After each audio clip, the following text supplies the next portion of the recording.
অন্যদিকে কংগ্রেস মুখপাত্র চন্দন ঘোষ চৌধুরী তিনি বলছেন, যে দল সরকার গড়ার প্রতিশ্রুতি দিচ্ছে সেই দলেরই এই ধরনের অন্তর্কলহ প্রকাশ্যে চলে আসছে।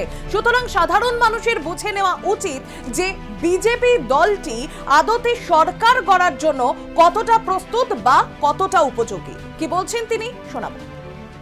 বিজেপির ক্ষেত্রে যেটা দেখার ঠিক সেইভাবেই দেখছে বাংলার জনগণ, কারণ বিজেপির হায়ার মার্সিনারি সকলেই হায়ার করা সেনানী। সুতরাং এটা একটা দল যে দলে আলটিমেটলি যে বেসিক ডিসিপ্লিন থাকে সেটাই নেই।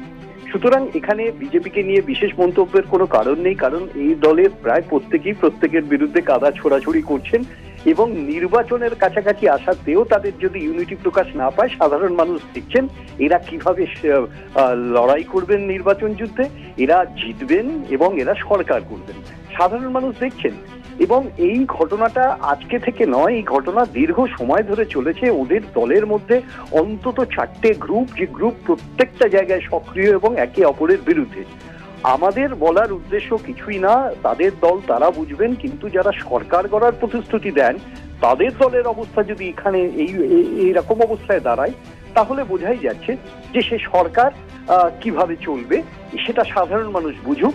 ভোট দেওয়ার আগে একবার বুঝে নিক যে এই বিজেপি সরকার গড়বার অধিকারী কিনা বা সরকার গড়তে সক্ষম কিনা।